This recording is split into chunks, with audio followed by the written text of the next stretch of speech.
In 1850, a single fresh egg in a California mining camp could cost $1, nearly a day's wages back east. Most people picture prospectors striking it rich and feasting like kings under the stars. The truth was harder. Number 14 on this list was so vile that men ate it with their eyes shut, yet it kept scurvy out of 1,000 camps. Number 3 made grown men weep at the table for home. These 20 meals were not about flavor. They were about surviving long enough to work the claim one more day. Hit that subscribe button, because what these men ate to stay alive will change how you look at your own dinner. Let us count down the 20 rugged meals gold rush prospectors ate before the claim ran dry. Number 20. Hardtack. Before a man ever swung a pick, he packed hardtack. These were dense squares of flour, water, and salt, baked until every drop of moisture had been driven out.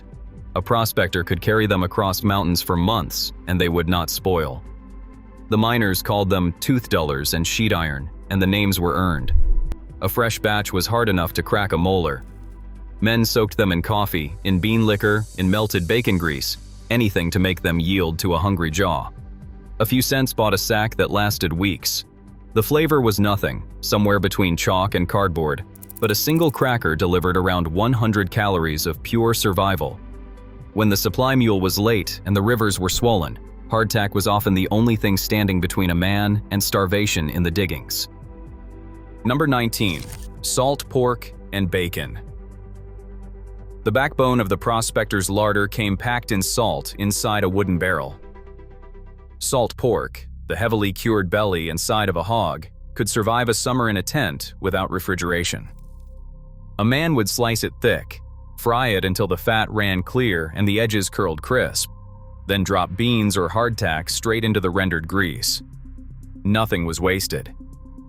In the early camps of 1849, a pound of it could fetch wild prices, sometimes 10 times what it cost in the cities, because everything in gold country was scarce and dear. The smell of frying pork drifting across a creek told tired men that supper had arrived. It was salty, greasy, and monotonous beyond words, but it carried the fat and protein that 12 hours of digging demanded. A man without his pork was a man who would not last the season. Number 18. Slumgullion. When a prospector had nothing in particular and still had to eat, he made slumgullion. The word itself became frontier slang for any thin, watery stew thrown together from scraps. A handful of beans, a chunk of salt pork, a withered onion, whatever dried vegetable was left at the bottom of the sack, all of it simmered in a pot of creek water until it turned into something a spoon could stand in.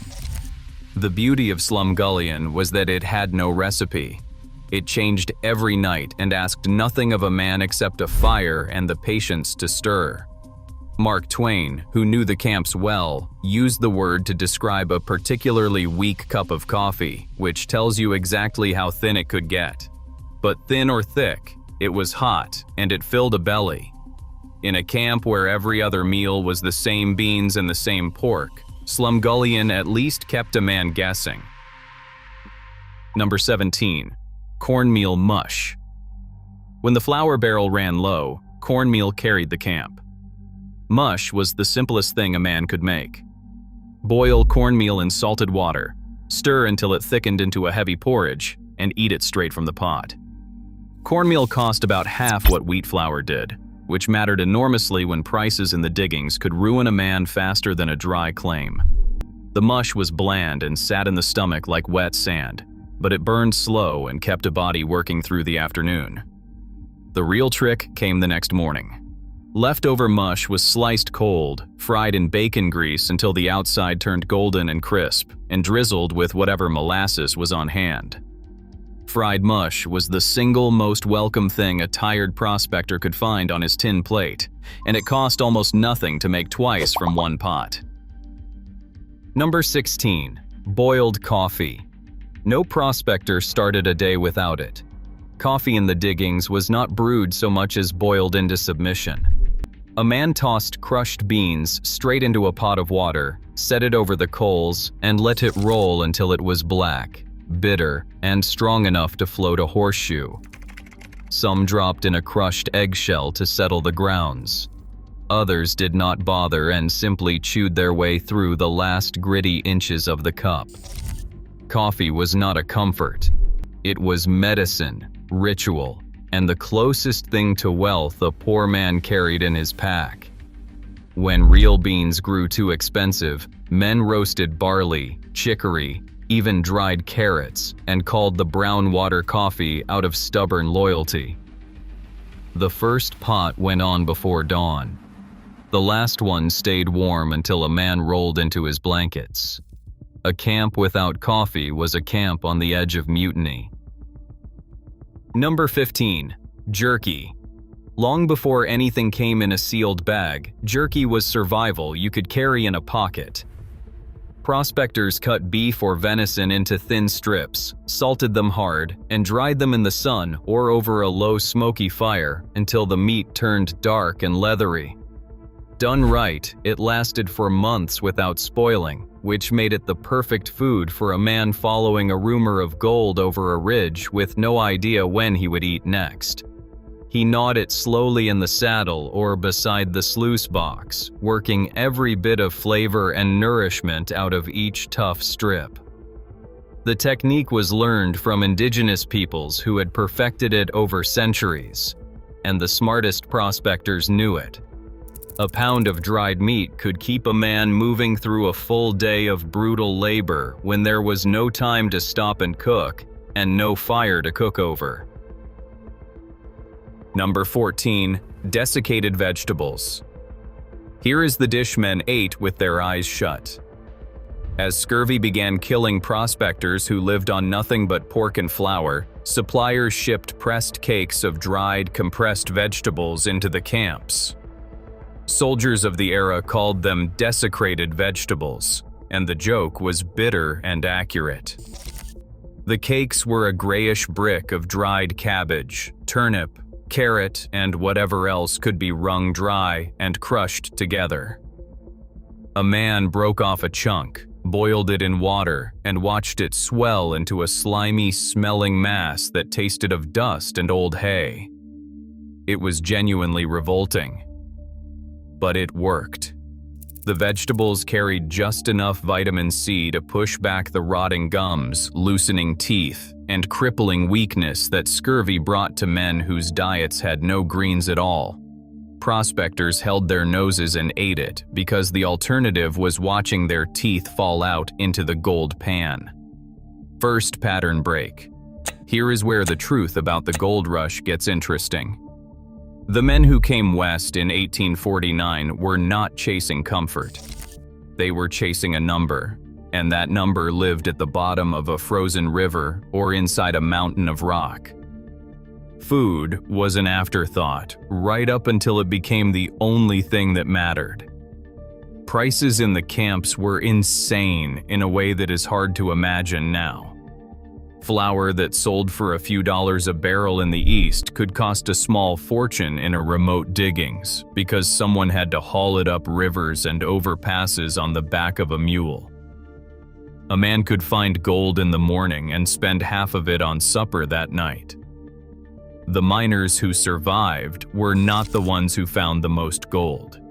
They were the ones who learned to eat cheap, eat smart, and keep working when the better-fed men around them quit and went home broke. Number 13. Flapjacks. A stack of flapjacks was the closest thing to luxury a man could cook over an open fire. The batter was simple: flour, water or melted snow, a pinch of salt, and a little saleratus, the early baking soda, to give it lift. A skilled hand poured it into a hot, greased skillet and flipped each cake with a snap of the wrist that became a point of pride around camp. Eaten hot off the pan with a smear of molasses or bacon grease, flapjacks were warm, filling, and faintly sweet, a small mercy in a hard life. Men who kept a sourdough starter going used a spoonful of it in the batter instead of saleratus, and those flapjacks came out tangy and tender in a way the others never matched. On a cold morning with snow on the ground, a stack of flapjacks could make a man believe the day might go his way after all. Number 12. Frijoles. The Mexican miners who worked alongside the Americans brought the bean to its highest form. Where an Anglo prospector boiled his beans plain and ate them gray, a Sonoran miner simmered his frijoles slow with chili peppers, wild onions, and a chunk of salt pork until the pot turned rich, dark, and fragrant. The peppers did more than flavor the dish. They masked the off-taste of meat that had begun to turn in the heat, and they gave a jolt that plain beans never could. Americans who shared a fire with their Mexican neighbors learned fast, and the seasoned bean pot spread through the camps. A sack of dried beans was one of the cheapest ways to keep a crew alive, delivering protein that pork alone could not stretch to cover. Men ate frijoles for breakfast, for supper, and cold from the pot at midday, scraping every last bean with a chunk of bread. Number 11. Molasses. Molasses was the liquid gold of the prospector's grub box, the one sweetness in a world of salt and grit. It traveled well, never spoiled, and improved nearly everything it touched. A man poured it over flapjacks, stirred it into mush, drizzled it across fried bread, and spooned it into bitter coffee when sugar was nowhere to be found. A jug of it cost little and lasted a long time, which made it one of the best investments a budget-minded miner could make. The dark, heavy sweetness delivered quick energy at the end of an exhausting day, and more than that, it made monotonous food bearable. Men were known to sneak a spoonful straight from the jug when no one was watching, the way a child raids a candy jar.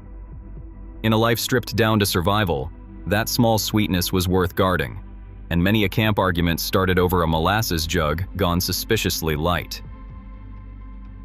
Number 10. Game meat. When a prospector could spare a day from his claim and had powder to spare, he hunted. Fresh meat was a feast in country where every other meal came out of a barrel. Deer, elk, antelope, rabbit, and the occasional bear all ended up roasting over campfires across the gold country.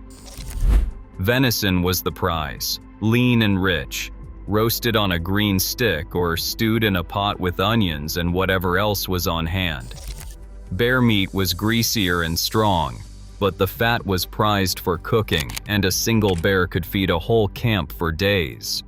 The men who could shoot straight ate far better than the men who could not, and a good hunter was a welcome partner on any claim.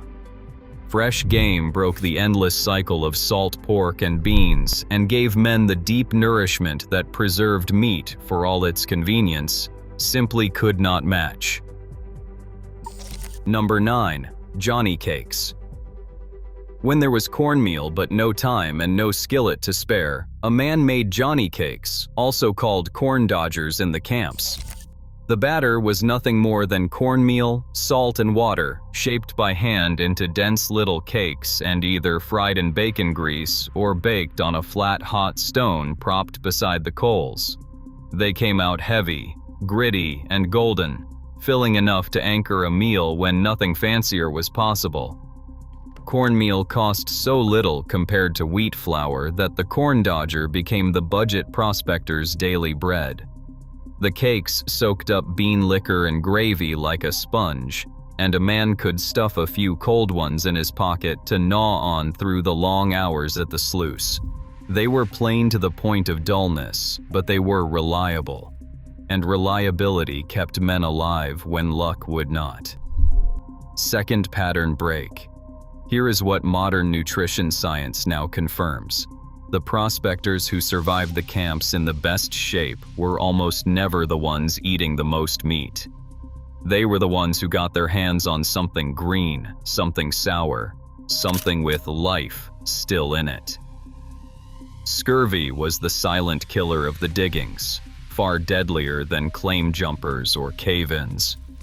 Men who lived on pork, flour, and coffee alone would slowly fall apart, their gums bleeding and their old wounds reopening, with no idea why. The ones who ate dried fruit, choked down those wretched vegetable cakes, or paid a king's ransom for a lime or a potato were unknowingly saving their own lives. The instinct to vary the diet, to crave something other than fat and starch, was not weakness. It was the body begging for what it needed, and the men who listened to it walked back out of the mountains on their own 2 feet. Number 8. Pemmican. Pemmican was the most concentrated survival food a prospector could carry, learned directly from indigenous traditions that had perfected it over countless generations. Lean meat was dried hard, pounded into a coarse powder, and mixed with rendered fat and sometimes dried berries, then pressed into dense cakes that kept for months and sometimes years. A small block delivered an enormous punch of calories and protein, more nourishment per ounce than almost anything else a man could pack. For a prospector heading into high country chasing a strike with no idea when he would resupply, pemmican was insurance against starvation. It was rich and heavy and not particularly pleasant, but it asked for no cooking, no fire, and no fuss. A man could eat it cold in a snowstorm with numb hands and keep moving. The trappers and mountain men who guided the rush into the wild country swore by it, and the smart prospectors followed their lead. Number 7. Vinegar pie. Fresh fruit was nearly impossible to keep in the diggings, but men still ached for something sweet and tangy at the end of a meal. Vinegar pie solved the problem with nothing but pantry staples that traveled well. A camp cook with a bit of patience mixed vinegar, sugar, flour, an egg if he had one, and a scrape of whatever spice was around, then baked it into a filling that, against all reason, tasted something like a lemon pie. The sharp acidity of the vinegar fooled tongues that had not seen a citrus fruit in months. It was tangy, smooth, and sweet, a small miracle after weeks of beans and salt pork. The dish was pure frontier ingenuity, born from cooks who refused to let a missing lemon stand between hungry men and a slice of pie. A prospector who tasted it once would ask about it for weeks, and a cook who could make it well was worth his weight in dust. Number 6. Dutch oven biscuits.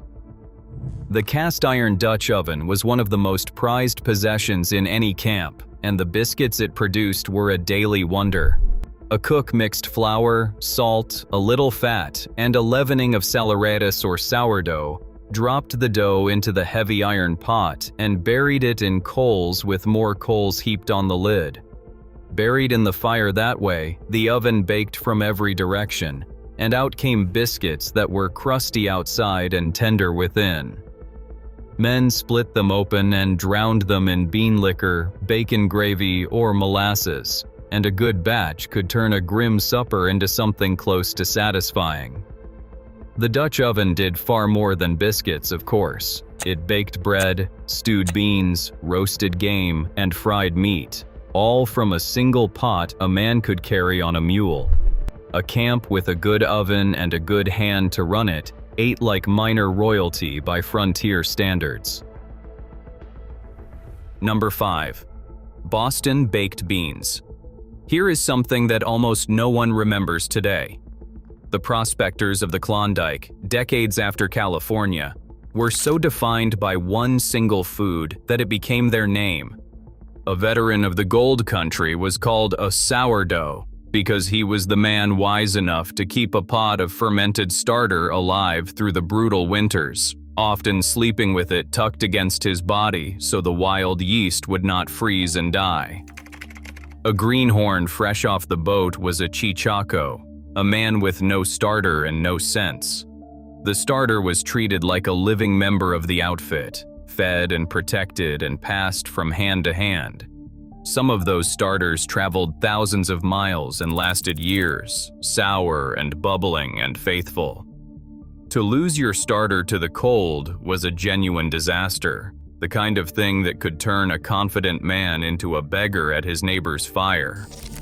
When a camp wanted something that felt like a real meal rather than mere survival, the cook made baked beans the slow way. Dried beans were soaked overnight, then layered in the Dutch oven with salt pork, a generous pour of molasses, and sometimes a little mustard, and buried in coals to bake low and slow for the better part of a day. The long, patient cooking turned the beans soft and sweet, the molasses caramelizing into a dark, sticky richness, the pork melting into the whole pot. The smell of them baking through a long afternoon was enough to keep a hungry man working with one eye on the fire. A single pot fed a crew for days and tasted even better reheated the second morning. It cost almost nothing in ingredients, but a great deal in time and fuel, which made it a small luxury, the kind of meal that told men the cook actually cared whether they lived well. Number 4. Stewed dried apples. Dried apples traveled in burlap sacks that could survive months of jostling on a pack mule, and when a camp cook wanted to break the monotony, he reached for them. He simmered the leathery rings in water with sugar and a pinch of cinnamon if he had it, until they plumped and softened into something that almost passed for fresh fruit.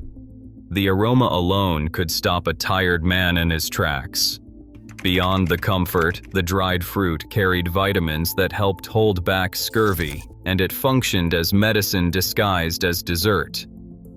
Men who had eaten nothing but pork and beans for weeks would close their eyes at the first warm, sweet bite, remembering home orchards and the kitchens they had left behind to chase the gold.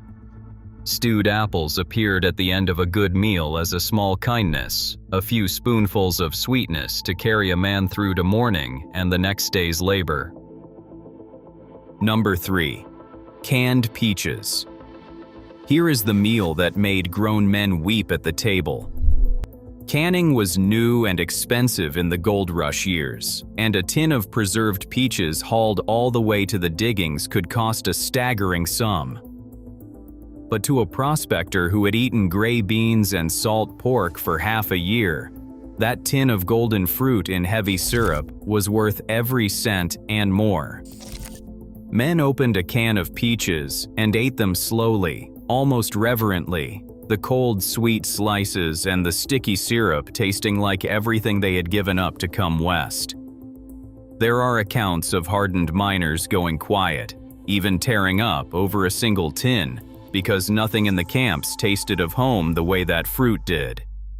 The peaches also carried just enough vitamin C to fight off the scurvy that stalked the camps. A can of peaches was luxury, medicine, and homesickness in equal measure, and men dreamed about them on the long nights between strikes. Number 2. Hangtown Fry. This is the most extravagant dish the gold rush ever produced, and it was born of pure, reckless triumph. The story goes that a miner in Placerville, the town nicknamed Hangtown for its frequent executions, struck it rich and demanded the most expensive breakfast the cook could possibly make. The cook combined the 3 priciest things in the camp: fresh eggs, which cost a fortune, bacon and oysters, which had to be hauled packed in ice all the way up from the coast at ruinous expense. He fried them together into a rich, sloppy, glorious scramble, and Hangtown Fry was born. A single serving could cost more than a working man earned in a day. The dish was never really about the food. It was about the gesture, a man with sudden gold in his pocket announcing to the world that he could afford anything, even on the edge of the wilderness. Prospectors who could never afford the real thing dreamed of the day they might. Number 1. Sourdough. At the top of this list sits the food so central to the prospector's life that it became his very name. Sourdough bread, biscuits, flapjacks, and rolls were made from a living starter of flour and water that fermented with wild yeast. And that starter was the single most valuable thing many men owned. A prospector guarded his crock the way he guarded his gold, feeding it, keeping it warm against the cold, and never, ever letting it die. From a spoonful of starter came tangy, tender bread baked in a Dutch oven, light flapjacks on a freezing morning, and biscuits to sop up the last of the beans. The wild yeast gave a flavor and a reliability that store-bought leavening, when it could be had at all, never matched. The starter connected one man to the next, passed from hand to hand and camp to camp, some of them surviving for decades and crossing thousands of miles. When everything else ran out, when the gold gave way to nothing, and the dream went cold, a man with a living starter and a sack of flour could still feed himself. That is why they were called sourdoughs, and that is why the humblest food on this list mattered more than all the rest. Here is my challenge. Make one of these this week. Just one. The sourdough flapjacks, the baked beans, the stewed apples, the fried mush.